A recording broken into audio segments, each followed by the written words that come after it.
Hello and welcome to Reaching for the Moon, presented by Everglades Moon Local Council, Florida chapter of Covenant of the Goddess. COG supports individual works by its covens, members, and local councils. It's a vibrant network of a myriad of Wiccan and witchy resources, religious support, friendships, service opportunities, and more. To find out more, visit our website, emlc.net, our Facebook page, facebook.com/EvergladesMoon, or Twitter, @EMLCTweets. Hello everyone, this is Lady Brighid, and welcome to episode 39 for Imbolc 2018. We're going to start the show with Coyote Morningstar, who talks about the Caims of Brighid and shares with us some of the ones that he's found. That'll be followed with our regular segment, Foodoo, with Qabal, who's going to teach us about Spanish hot chocolate. Alpandia interviewed Coral Bruce from Spiraling Heart Coven about his coven and his traditions. After that, we're going to listen in as Shaylee presented her intuitive tarot workshop at one of our prior events. And as always, we'll have some music to entertain you in between some segments. I will introduce the songs as they occur. Happy Imbolc and enjoy.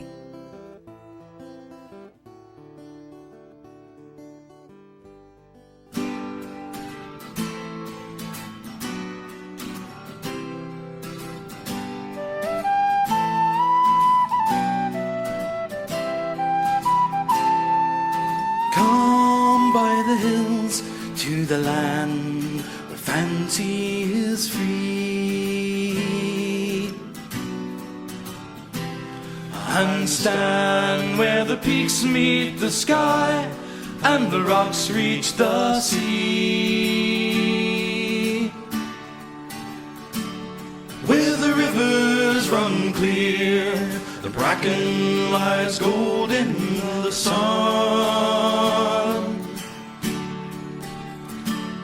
and the cares of tomorrow must wait till this day is done.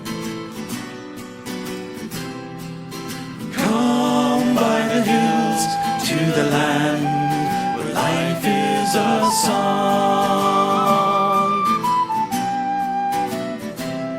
and sing while the birds fill the air with their joy all day long, where the trees sway in time and even the wind sings in tune,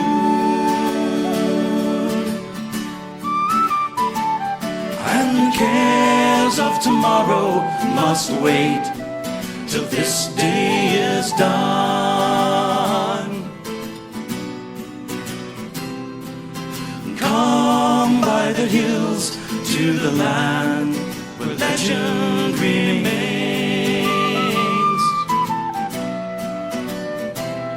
where stories of old stir the heart and may yet come again,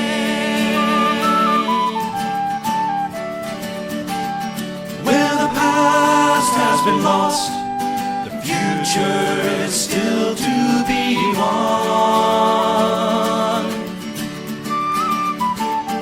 and the cares of tomorrow must wait till this day is done.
meet the sky, and the rocks reach the sea. Where the rivers run clear, and bracken lies gold in the sun,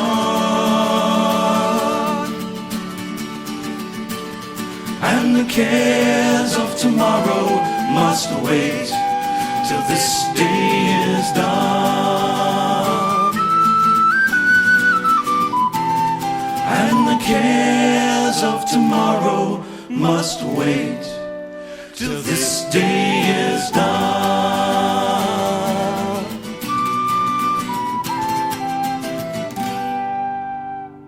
That beautiful rendition of Come by the Hills was by Emerald Rose from their album Bending Tradition. You can learn more about Emerald Rose and purchase their music at emeraldrose.com. Welcome to Sea Spells by the Seashore. I'm Kelly Morningstar, a water warlock and sea witch of West Palm Beach, and a solitary member of Everglades Moon. The Caims, or Sanctuary of Brighid. This is from the Notes on the Carmina Gadelica by Alexander Carmichael. A Caims is a form of safeguarding prayer common in the west of Ireland, where the protection and encompassing of Brighid is invoked. In making the Caims, the supplicant stretches out the right hand with the forefinger extended, and turns round sunwise as if on a pivot, describing a circle with the tip of the forefinger while invoking the required protection.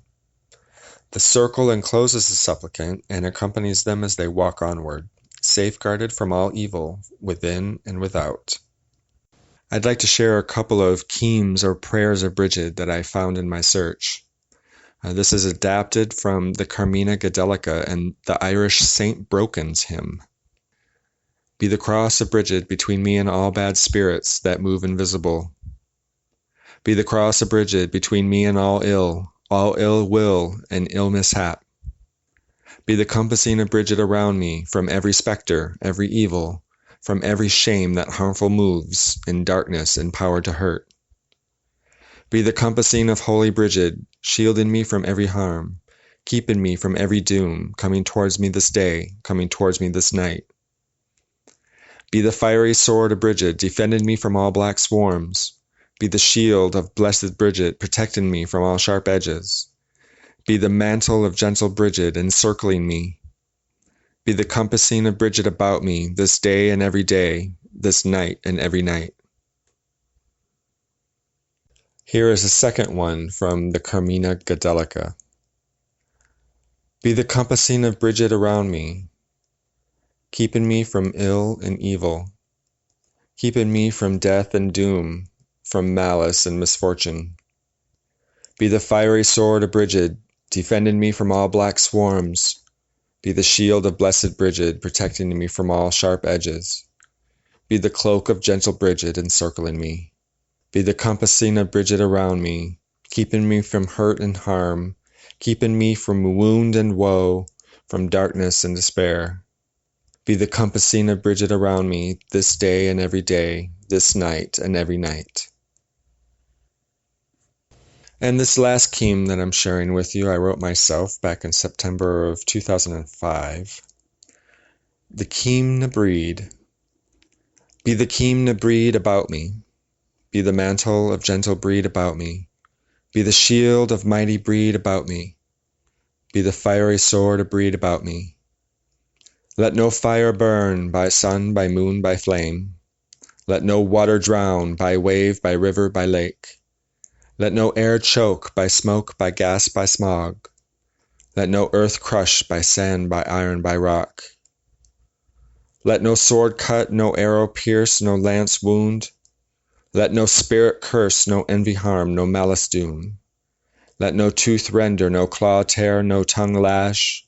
Hear me now, O flame without ash. Hear me now, and so mote it be. My name is Coyote Morningstar. I'm a sea witch in Palm Beach. Blessed be.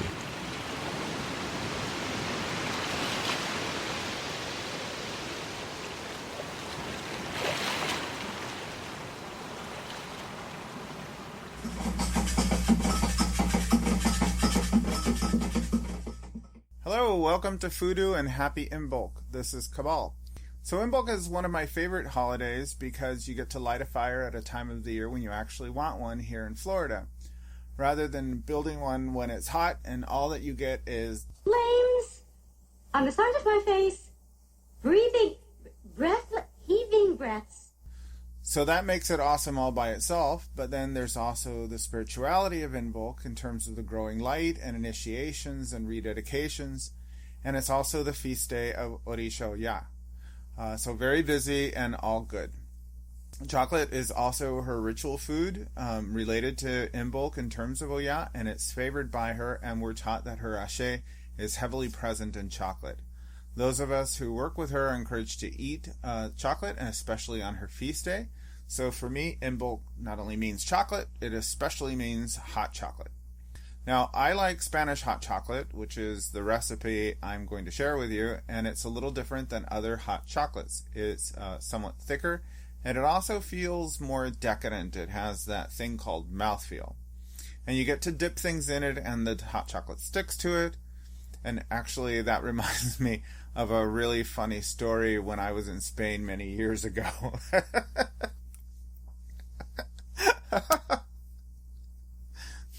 Anyway, back to the chocolate.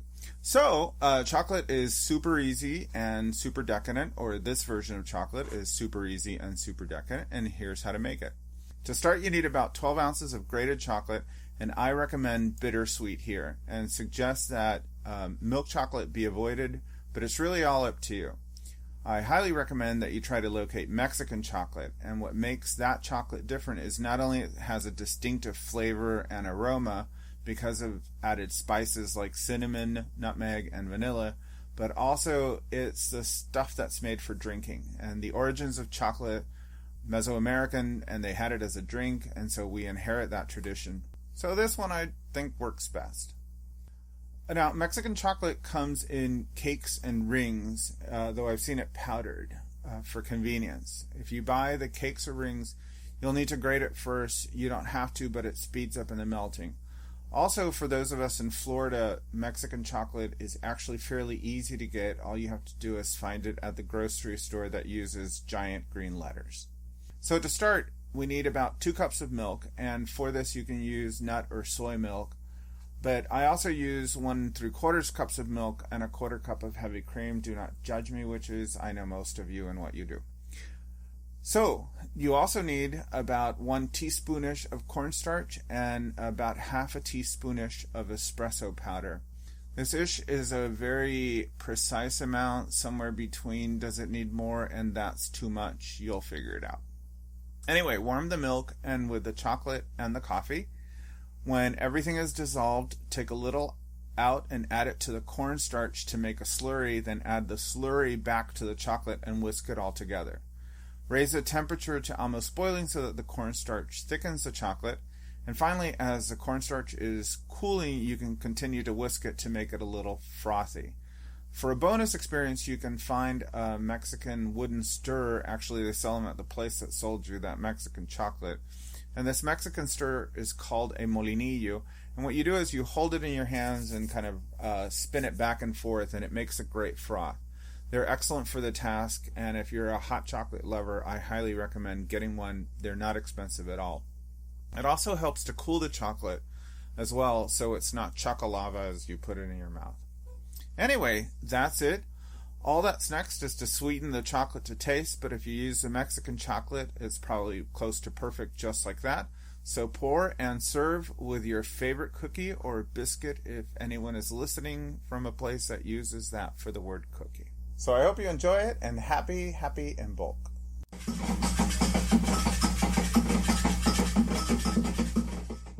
Hey everybody, this is Alpandia, and I'm sitting here with Coral Bruce of Spiraling Heart, a member of Everglades Moon Local Council, to get some more insight into the different traditions that make up our local council. Thank you for sitting down with me today, Coral. Thank you.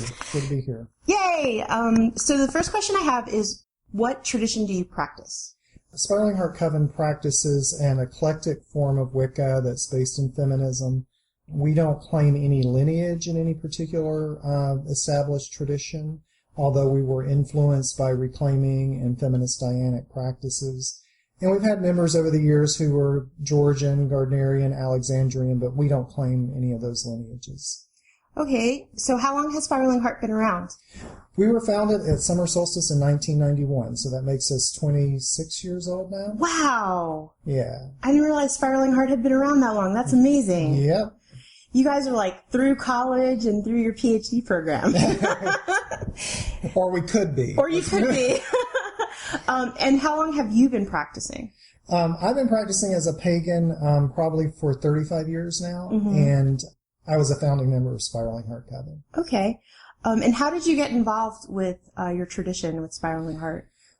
We actually started as a gay men's circle. We grew out of what was called back then a gay men's rap group, and we discovered that a few of us were pagan or Wiccan, and we decided that we wanted to get together and celebrate the Sabbats and learn and that sort of thing. So we started as a gay men's circle.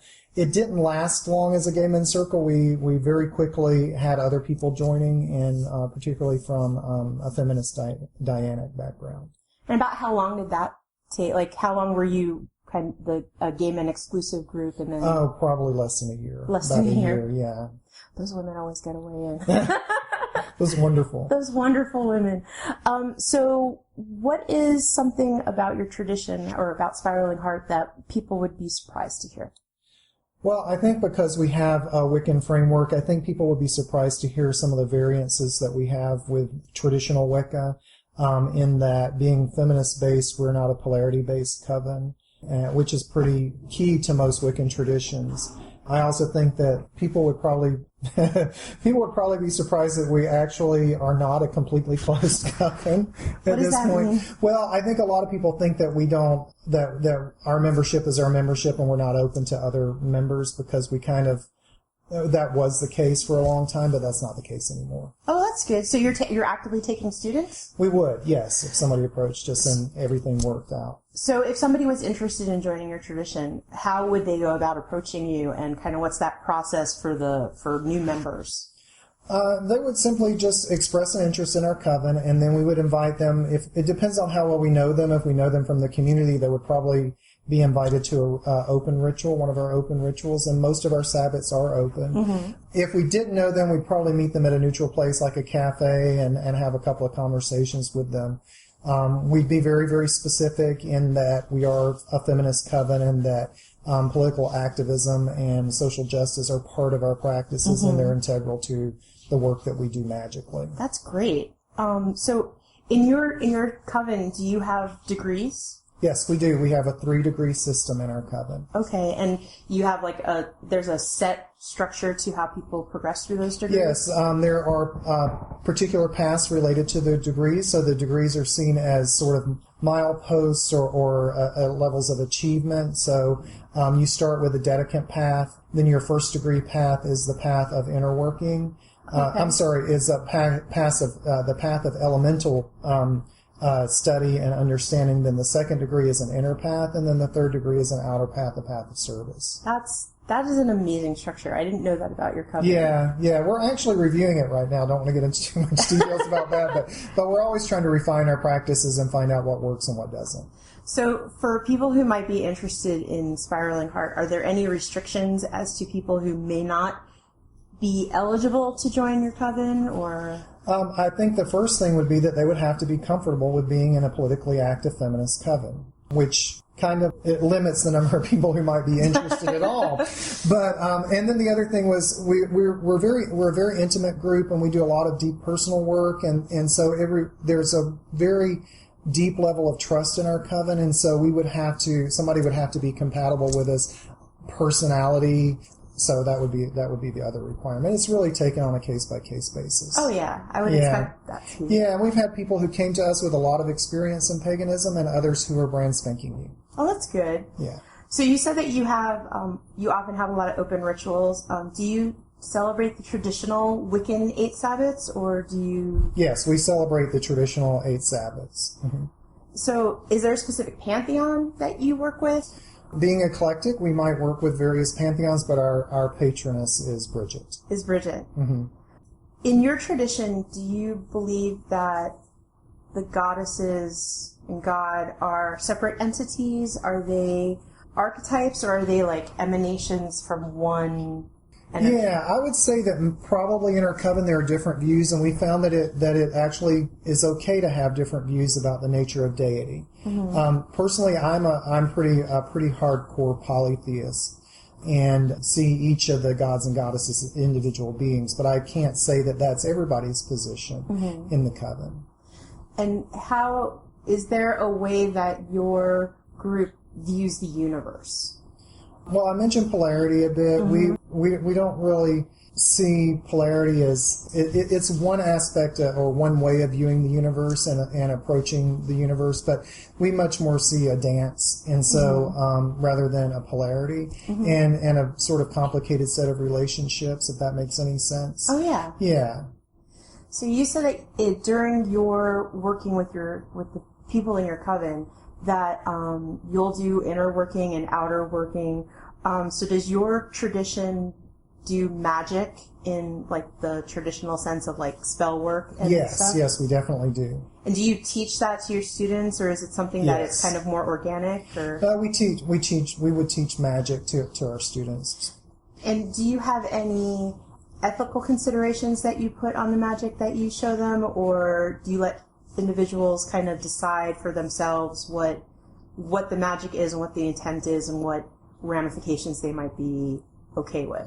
Right. Again, there are differing views in our coven, but generally we look at the Wiccan Rede with a little bit more of we don't really see the Wiccan Rede as a commandment not to do things. We see it as a guidepost for when action is appropriate.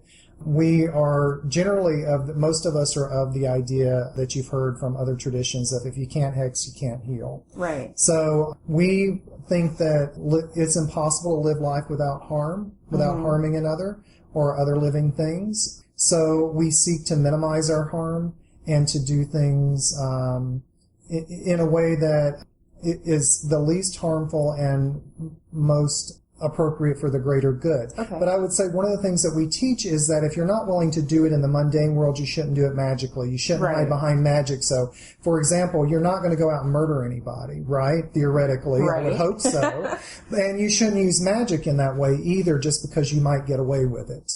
Got it. Yeah. Does that make sense? Oh, yeah. So, yeah. You leave different fingerprints. Right. Yeah. And the other thing is, I don't know if I can swear a little bit, but my grandmother used to have a little thing that said, "Don't write a check that your ass can't cash." Yes. So it's like if you're not willing to deal with the ramifications of your actions, then you shouldn't do it. Oh, yeah. So is there a common misconception that people have when either they maybe interact with you guys for the first time or kind of just hear about you in your community? I don't really know what people in our community thinks about us. I would say that a lot of people have preconceived notions about what a feminist coven means. So we've had rumors in our community that we were all women's coven. When people didn't know us, which is certainly not true, clearly, or that we are all gay, which is also not true. So those are some of the misconceptions that people might have in our general community of us, in addition to us being closed, which is another common. Well, it's really good to hear that you're accepting students, because I know new people who are hearing about all the different traditions that are part of Everglades Moon might be drawn to your tradition. And so if someone's interested in joining you, you guys are in upstate Florida, right? Yes, we're in the Tallahassee, Havana, Quincy area. So if somebody was interested in finding out more about you, is there like an online resource or a place that you guys kind of base camp out of? We don't have an online presence right now. We used to have a website. We no longer have the website. But if people were interested, they could email us at spiralingheartcoven@yahoo.com. Oh, great. Is there anything else that you'd like to say about your tradition or about your coven? I'd just like to say that I'm really happy to be part of Everglades Moon Local Council. We've had a really good time and have found a really nice community in EMLC. Well, I really do appreciate you sitting down with me, Coral, and thank you so much for telling us about your tradition. Thank you. I appreciate it. Blessed be. Blessed be.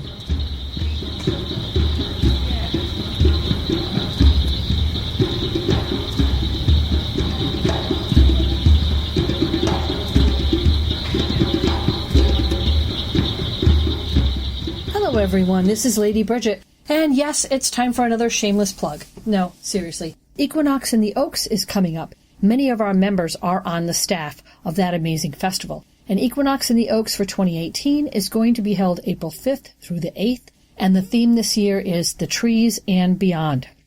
It's a really great festival. It is called a Spiritual Immersion Weekend. And as I said, a lot of the members of Everglades Moon Local Council are instrumental in putting on this festival. Part of the festival, we're going to feature a workshop called Meet EMLC. So if you've ever wanted to be part of Everglades Moon Local Council, and you do live in Florida, come on down and you can meet us and we'll talk to you about joining. We'll give you all the membership information that you need and tell you what you need to do to join. So Equinox in the Oaks, April 5th through the 8th, 2018 in Pearson, Florida. The Trees and Beyond. Don't miss it. If you Google Equinox in the Oaks, you'll find their Facebook page. Like them on Facebook. You'll be able to register for this year's festival and not miss a thing. Hope to see you there. And now back to our regular program. My love, she baked me brownies to celebrate Ferris Wheel Day. And I dug in with much chagrin and ate 5 straight away. She'd baked them by the dozens, so there were plenty more. But ne'er would I have left them if I'd known what was in store. Oh, the elves, they owned the forest, right where we stayed the night. With pointy ears and beady eyes, they planned their brownie heist. The elves, they loved their chocolate chips, our brownies made them weep. Those crafty elves, they waited until we fell asleep. They draped themselves in raccoon pelts, of fur and claw they dared. Crept past our fire and lifted lids on all the Tupperware. They searched our campsite, stem to stern, they found the goods she baked. They feasted and they drank our wine, left nothing in their wake. Well, the sun came up, we stretched our limbs and spied on our ascent. 20 elves in raccoon pelts hung over by our tent. They stayed for beer and pancakes, then they staggered on back home. We promised to bring brownies the next time we would come. Oh, you never know how things will go, so bring enough to spare. Make it sweet and make it light and make enough to share. You never know how things might go when you begin your day. My love, she baked me brownies to celebrate Ferris Wheel Day. My love, she baked me brownies and the elves came out to play. My love, she baked me brownies to celebrate Ferris Wheel Day. And that was called The Brownies Song by Mama Gina from her album The Undertaker's Daughter. You can learn more about Mama Gina and purchase her music at mamaginamusic.com.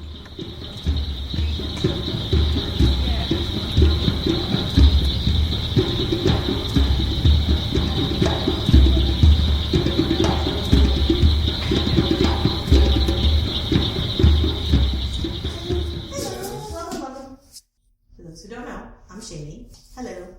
Hello. Okay, so, background, because this is how this ended up being a ritual that I did last year for one of our full moons.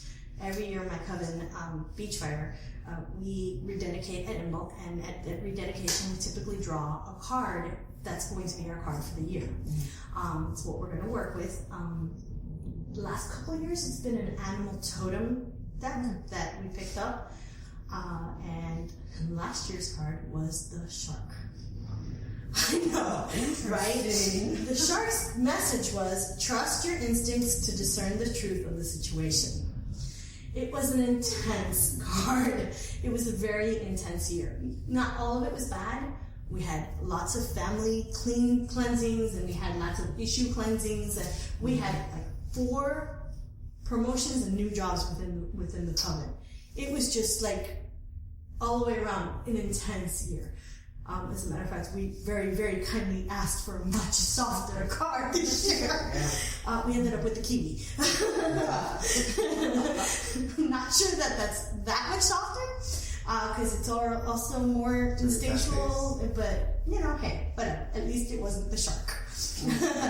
We actually went as far as to cheat to remove the shark card off there. We decided that every card that we had for the 2 years that we had already drawn was a shark, and what was the first one? I don't remember. I think it was like a tiger. No, it was some, I don't remember what it was. We took them out so that we can try to get something new. that, and because nobody was ready for another year with the shark. It was just like all around, please no, let's not do this. So anyway, as I began working with the shark card and some of this stuff started coming up, we try to take turns doing a moon, so that, and with that moon we're supposed to do something specifically. With the card, sometimes we don't, or deviate or work it into it, but at least we should try. And most of our moons revolve around what we're working with that year. What I was trying to do is, as much as we rely on instincts all the time, but where is it our instincts typically kind of, don't fail us, but where we're not quite as secure? Well, divination. When we do divination, unless you do it daily, no matter how much you trust your stuff, you immediately, Raina and Canoe, they look at those books. They draw their card, they think about it, I know that they know what they know, and then they immediately go and read the thing. So it's one of the things that even the best of us go back and rely on. Okay? Trusting our instincts can be scary for most of us. Some of us have been at it longer than others and have been working really hard at it. Others of us are just beginning, and it's even scarier. When we're doing so, as pagans, we're more in tune to this. But even then, this is where, at least an area where I see where occasionally we fail at. Now, that's not to say you shouldn't learn your tarots. You shouldn't study them, you shouldn't learn your runes, and we should definitely know the meanings and the symbolism behind all that. And it's very important to do that, because obviously it's background, it's learning, it makes us better at what we do, better at what we're reading. But one of the things I feel that we also really need to work at is just doing it instinctually, with no books, no help, no nothing. And when you do that, even if you don't know the meaning of the cards, because you're not allowed to use the little ones, you're kind of stuck with what you get. And when you get that, you're often surprised at how well we read. When we did it, I ended up having to read for Canoe. Canoe did not tell me what he was asking. He did not tell me anything about whether it was. The only thing I asked was that it could not be heavy, it had to be fun or simple or nothing. We didn't want to get into too heavy of an emotional thing. Obviously, that's not the way to learn your instincts or trust your instincts. You want to keep it lighthearted. So, I told him he didn't tell me anything, and I went and I typically like to do a 3-card draw. So I went, he shuffled and did everything. He did a 3-card draw. And I took a look at the cards and I was like, why did I do this to myself? But I looked at them and I started going through what messages I was understanding. And the more I talked and the more I worked through the cards, he was like, yeah, And I'm like, I'm getting this all wrong. I got through the end and he looks at me and goes, pretty spot on. The only thing was this, and you said it this way, but it's probably this way. And I went, holy smokes. This shit worked. It worked. I did it. It's cool. So it's actually something we like so much that we're planning on doing it.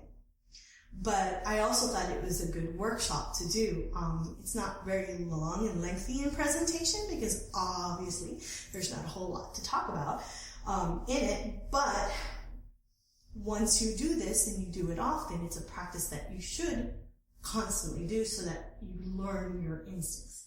And like I said, it's not to take away from the books or the studying of them, which I will admit I need to do more of.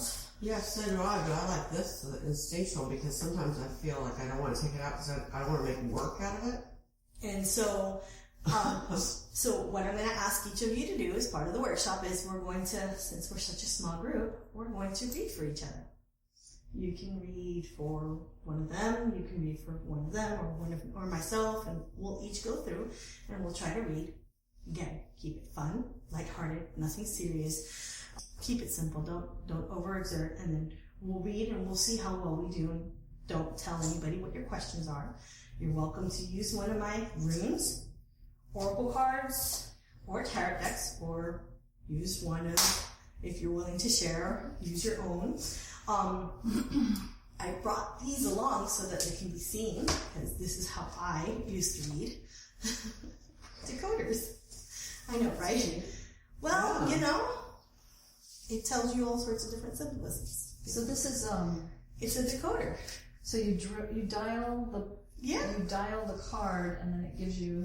I'll admit that's now like 5 or 6 years old, and haven't looked at it in 5 or 6 years. It gives you a meaning. So is the white upright and the black meaning is reversed? I think so. Because some people don't read reverse. I don't read reverse myself, and again, interesting. I'm going to suggest when you do this, especially if you take it back and you use it, at least at first, unless you're great at this, do it with your favorite divination tool. Like, for example, right now, this is my favorite deck, so this is the deck I would use. Mm-hmm. Do it with your pendulum, or your favorite rune set, or your favorite, Mia actually, when she did mine, Mia read for me, and she had bones. And she had never done a bone reading, and it was her first time, but she tossed it, and I asked how my hand fasting was going to come out, and it was just awesome to see all the little bones land, and all of us were all there standing there, and I actually told her what I was asking for, because I think my asking on a bones or something like that was a little bit more, kind of needed to know what you were kind of asking, more to kind of keep it general, but it was spot on. It was like, oh, you're going to do this and da da da. And I was like, oh yes, it's going to come out great. I was worried whether, I'd have family issues, and so it was super cool to do. But if it's not your typical divination, go with the one that you're most comfortable with, because obviously you're going to trust yourself the most with that one first. Okay? And I don't know if any of you've ever seen this deck personally. I thought it was absolutely beautiful when I saw it. It's not that I can ever pronounce it, the chrysalis deck, but it has a psyche in it. I loved it. It's all cleansed up. So what would you like me to do? Shuffle. Mm-hmm. And when you're ready to shuffle, when you're done shuffling, cut the deck. Should I be thinking of anything, or whatever your question is? I don't really have one. Well then, there you go. Let's see what you got. She got the deck. Mm-hmm. So she got the 8 of mirrors, and then the 10 of mirrors, and then the Empress. Okay, so just to talk this through, I see a guy walking through a path with mirrors on it, but the mirrors are facing the guy, so he's not walking away from his past. His past is following him. It's reflective toward him. So it's not like it's a bad thing where, all the mirrors are, you kind of look back. It's kind of flowing with you. So to me, because he's not looking back, his past is following through him. So you've had a wonderful long road, and your past is there, and you can see it. You're not afraid to look back on it, but you're walking forward in confidence. That's to me what it says. The next card probably being more present as to what it is right now. You're surrounded by, there's mirrors, and there's a bird, and the bird's nice and colorful, and so to me, you're sort of center of attention. You're a strong person, and lots of mirrors look at you. And those mirrors and the cloud around you, they surround you. They're not tying you down. They're not being, there's nothing, you're not seeing yourself in them, so it's not like it's, forcing you to look at yourself, but more so kind of there shining on you, shining around you. So you see from all around and all sides, but you're in the center, and you're a strong force in that center. So pretty. It is pretty, isn't it? And then the Gaia card, very themed. You're the Empress. I mean, you didn't ask a general, you just shuffled and cleared your mind. Mm-hmm. So kind of, honestly, that kind of shows you all the way around. To me, that's what the reading is you I'm sure you've had some struggles because it's a long path, but you're not afraid of that path. You're Coven head, so, you're surrounded and you're in strength and you're awesome, so you're the Empress. Well, I mean, that's kind of what it is. I mean, you're a strong personality, but people rely on you. People come to you, guide to you, and you take them in versus, I mean, it's Gaia, it's the Empress, it's Mother, it's just, you're a wonderful, loving person who will take in. You're a strong figure, let's not hide that fact, but you are a wonderful, loving person who nurtures, and it just shows. Very pretty. Very pretty deck. Very pretty. I like getting readings from decks that I don't use, because then I can't make it mean what I want it to mean. Yeah. So now, based on other people's experiences, does this kind of... Yeah. I also notice here that the bird is holding the ring through which the ribbons of the mirrors are attached. So this is not like a burden, but something that they've chosen, because the bird could let go of the ring and all of those mirrors at any time and fly free. But the bird stays, that's the chosen. Yeah. Very cool. So very cool. Yeah. Very cool. So I guess we're going this way, huh? Whatever works for me. Whatever works for you guys. Cool. So I happen to bring my tarot because I bring it whenever I'm told to bring it. And Spirit said, bring your tarot deck. Hey, I'll bring my tarot deck. Not a hard stretch anyway, right? Yeah. Bring your deck. So I brought my deck. And I use the Hanson Roberts deck. I think this is my third deck. Because, because I wear non-amplifying ones. Wow. So, go ahead and shuffle any way you like. Think about anything you like. Facing you. So if you were dealing with it this way. Okay. Yeah. When I do it, if somebody hands the cards back to me, I always turn them as if so that they're facing the way the person was holding them. Because I kind of do tend to read reverse. So we start with the King of Rods and the Nine of Pentacles. Very nice. Oh, and the Three of Cups. Oh, interesting. So if you're reading this past, present, future, but I'm trying to get the past, present, future out of this. I kind of get all present. So King of Rods is just very strong man. He's an older man holding a rod. Rods are wisdom. He's crowned, so he's in his kingship.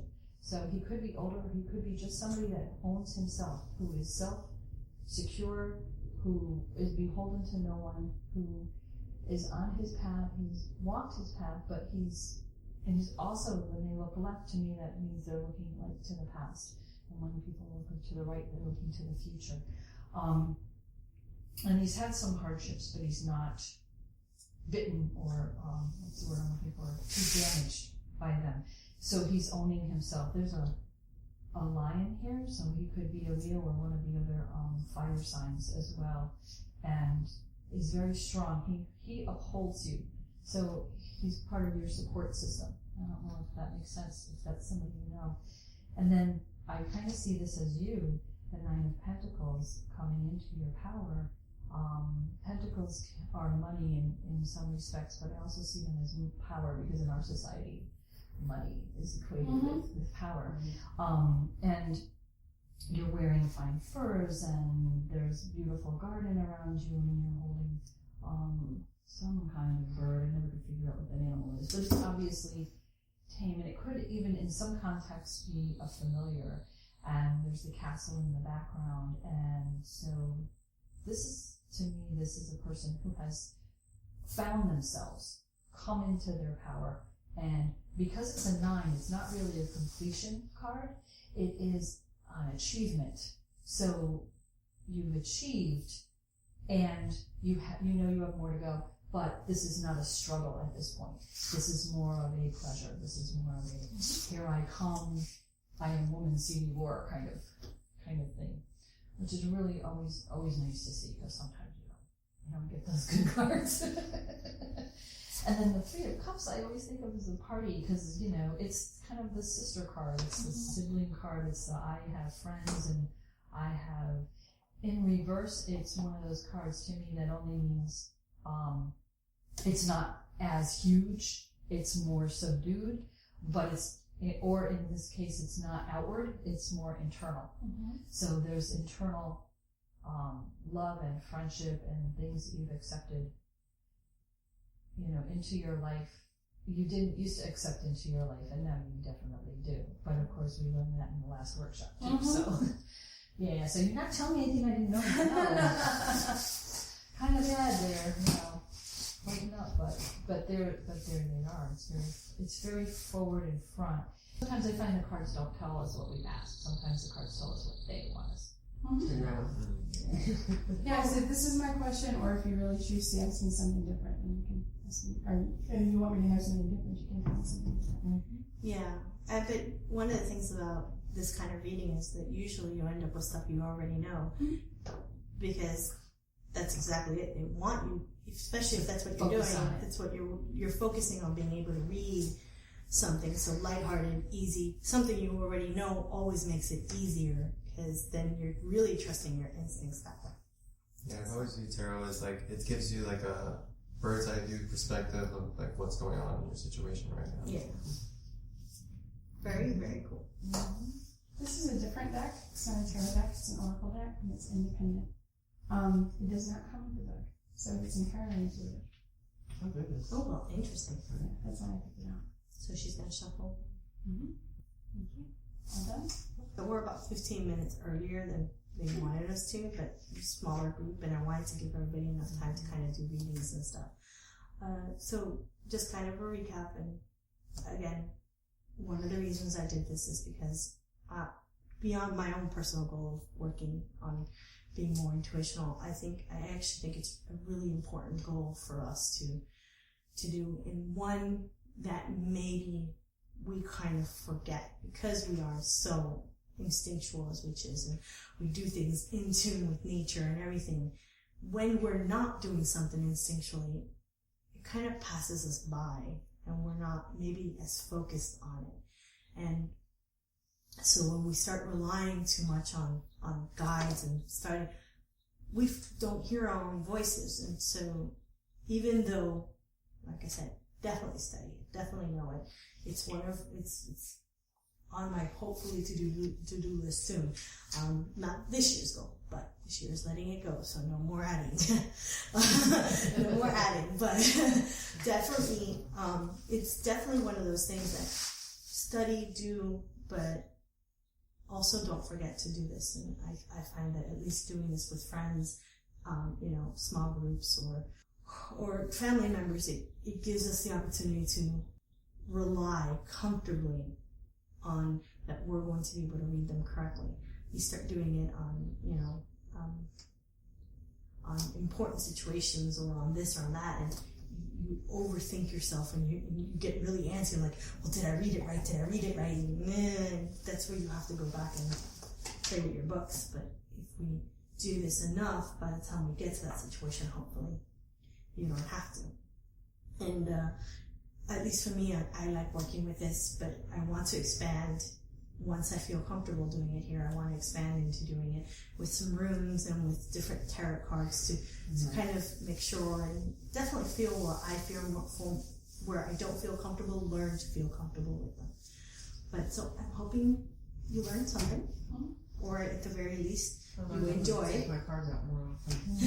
So I got something that I want to add. So one of the traditions that we do in our coven is on the solstices, either summer solstice or winter solstice, we do a reading for the next 6 months. So what we do is, especially if you've been to our Litha on the beach, afterwards we go back to my house and we just sit in a circle and everybody uses whatever divination tool they have with them, or I have tons of decks people can borrow. And we take up the calendar, and so June 22nd, you throw a card, and then whatever pops into your head, that's what you say, and that's what everybody writes down. And then the next person throws a card for the next day. And we do that until we get around to the winter solstice. And then at the winter solstice, we do the same thing. And it is a great way to really just stimulate. And the interesting thing is that you will see patterns that come out. Like on Monday, you had a fight with your boss, and then Tuesday, you're still angry, and then, Wednesday, something else happens, and there's actually a story that develops, and the funniest thing is that everybody's using all different decks. Some people are shuffling the card back in, some people are not, some people are using runes, but you come up with, and in the days that we get the tower are usually the times when we're going to have a hurricane or something. When that comes on. Batten down the hatches and So it's ladies, very funny because I send out the tower after the loss. So maybe being next time you get the tower, you're not just warning your coven, you're warning the rest of us. Yes, right? What I do is I will send the Excel file, because I usually type it up on an Excel file now, and I usually email it to everybody so they can add it to whatever personal calendar they want. And it's interesting sometimes to see how one time we had 7 people, and I drew Tuesday, and so every card I drew was on a Tuesday. And it was so amazingly accurate for me just on Tuesdays. So it was kind of interesting the way sometimes it falls out. So, it's another way of, throwing it out there to do it. Because especially when you're doing it that far in advance, you're not influencing, and then at the end of the day, sometimes we look at it and remember. Interesting, very interesting. Anything else in the book? No? All right then. Thank you very much. Thank you so much. Food for thought.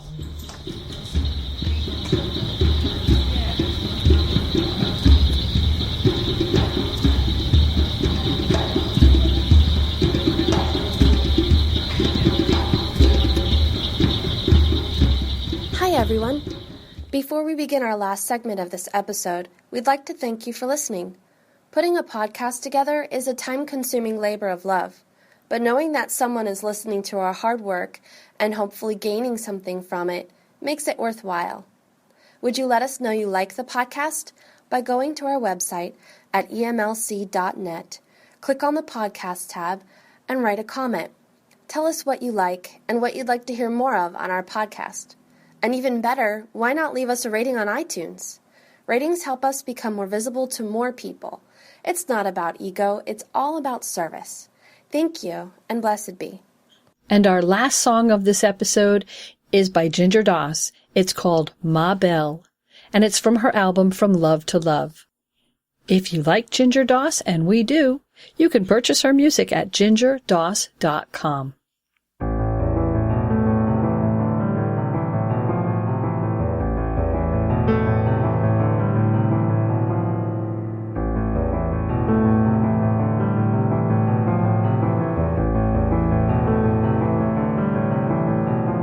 The night wind is blowing, the old wounds are mending. I'm finally letting myself go. She stirs on my ocean, a hot storm is brewing.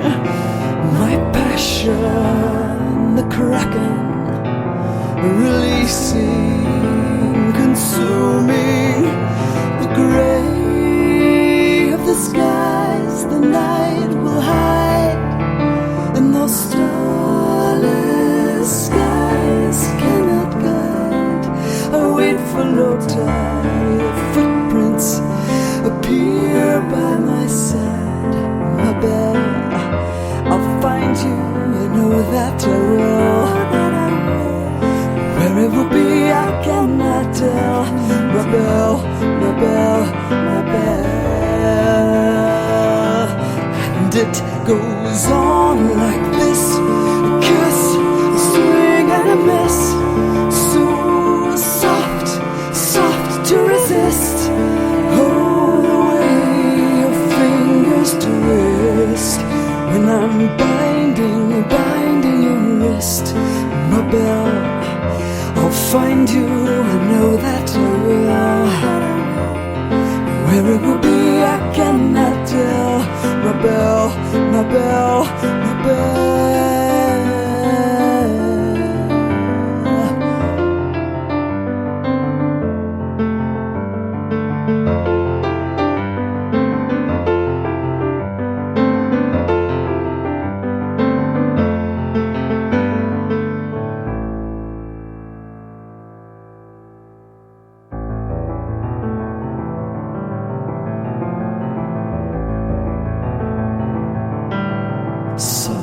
subterranean temple. We lay fallen angels and dream of the fables we'll become. And all through the night my dream weaves with thread from all I've seen, a delicate seam between this world and the one you'll find in me. My Belle, I'll find you, I know that I will. Where it will be I cannot tell. My Belle, my Belle, my Belle. And it goes on like this: a kiss, a swing and a miss, so soft, soft to resist. Oh, the way your fingers twist when I'm binding your wrist. My Belle, you'll find me, I know that you will. Where it will be I cannot tell.